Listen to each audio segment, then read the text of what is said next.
Alors Catherine Vautrin, l'idée de relancer un service militaire, service national, comme on le dit maintenant, n'est pas nouvelle. Emmanuel Macron en avait parlé à plusieurs reprises depuis qu'il était candidat il y a plus de 8 ans maintenant. Mais cette fois, il le lance vraiment. Pourquoi maintenant? Parce que la menace n'a jamais été aussi grande sur la France et que oui, on a besoin d'hommes et de femmes pour venir se battre un jour, peut-être.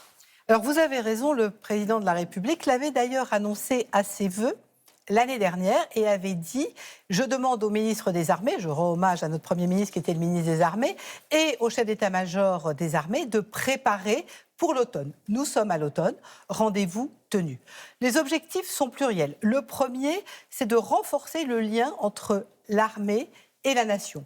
Le deuxième, c'est de renforcer finalement la résistance dans notre pays. Et le troisième, c'est de renforcer la formation de nos jeunes qui ont soif d'idéal et qui ont envie de s'engager car ils sont volontaires. Alors justement, je vais revenir sur la menace, mais ce service national, il va durer 10 mois. Ça commence l'été prochain pour 3 000 jeunes. Objectif 10 000 jeunes d'ici 10 ans.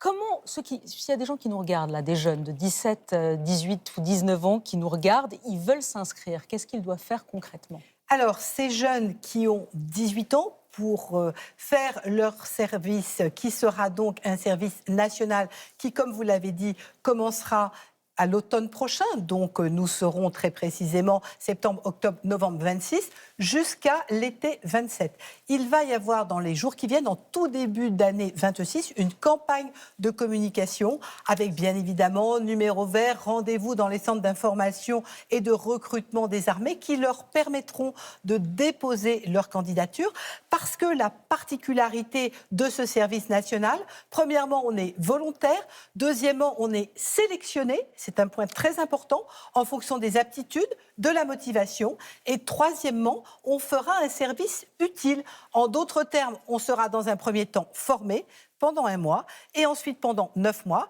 on sera soit dans l'armée de terre, soit dans la marine, soit dans l'armée de l'air, soit au commissariat général des armées, soit au service de santé des armées. Et on sera rémunéré 800 € par mois. Et on sera rémunéré, nourri, logé, chauffé, blanchi et avec une carte de réduction SNCF de 75%. Alors, comme ça, c'est complet. J'imagine qu'il y a des gens qui regardent. Si demain, après-demain ou dans les prochains jours, vous recevez des milliers et des milliers de dossiers, imaginons, comment vous allez les sélectionner? Eh bien, est-ce qu'il va y avoir des critères? Vous allez prendre moitié-moitié des hommes, des femmes? Je ne sais pas. Comment vous allez les sélectionner? Vous avez parfaitement raison, et merci de le préciser, c'est ouvert autant aux filles qu'aux garçons, premier élément.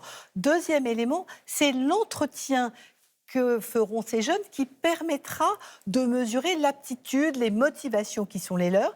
Et le deuxième élément, c'est l'examen médical, bien évidemment. Et ce sont nos armées qui détermineront la sélection. Et comme vous, je pense que dès l'année 26, nous allons avoir de nombreux candidats. C'est la raison pour laquelle nous avons, pour une première année, mis 3 000, puis 4 000 en 27, puis 10 000 en 30 et 50 000 à terme. Parce que ce qui est très important, c'est finalement de faire évoluer nos armées avec l'armée d'active, la réserve et les volontaires. Je voudrais qu'on revienne sur la menace et sur cette déclaration du chef d'état-major des armées, le général Mandon, il y a 10 jours, qui a tellement fait parler et qui a paniqué beaucoup de Français. On doit être prêt à une confrontation avec la Russie d'ici 3 ou 4 ans. On doit être prêt à accepter de perdre ses enfants.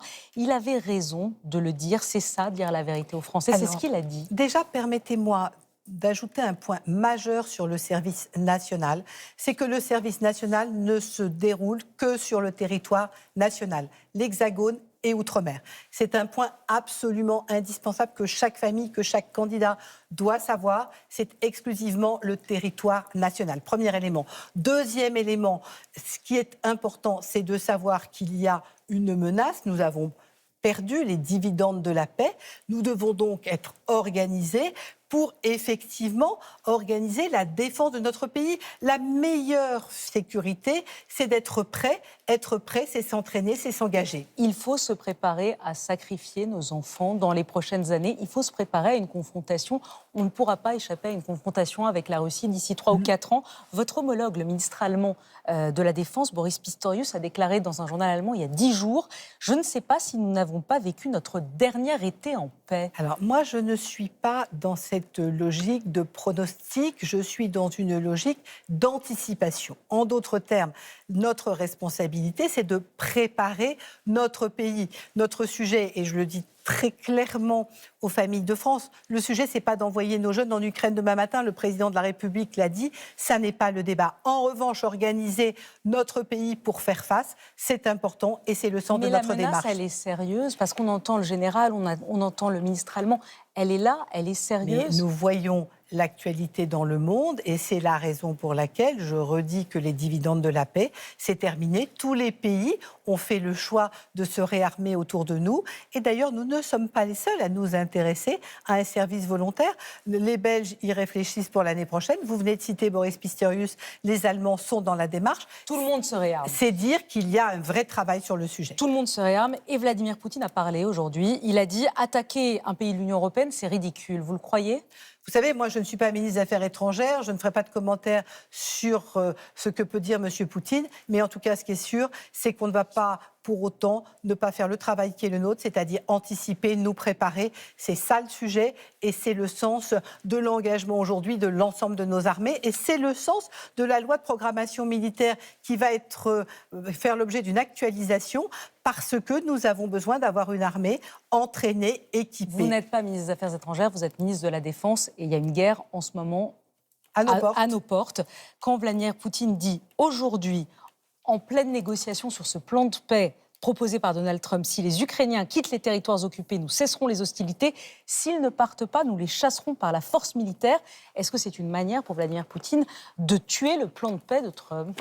Je voudrais dire tout le travail qui est mené aujourd'hui par le président de la République, par ses homologues, pas plus tard que mardi après-midi, nous avions une réunion de la coalition des volontaires. Notre volonté, c'est évidemment de chercher à réussir à retrouver la paix, à retrouver la paix en Ukraine. Je ne vais sûrement pas vous assurer que la Russie le veut. La nuit de lundi à mardi nous a encore montré qu'il y avait des victimes civiles. Mais nous devons toujours rechercher les conditions de la paix. C'est tout le travail qui est mené par le président de la République au quotidien. Merci Madame la Ministre d'avoir accepté notre invitation ce soir dans le 20h. Et c'était les nouvelles du monde en ce jeudi 27 novembre. Vous pouvez continuer de décrypter l'actualité avec Loïc Delamornay sur France Info Canal 16. Tout de suite la météo d'Anaïs Baïdemir à 21h10. La soirée de l'info, envoyé spécial suivi de compléments d'enquête, puis nous les Européens.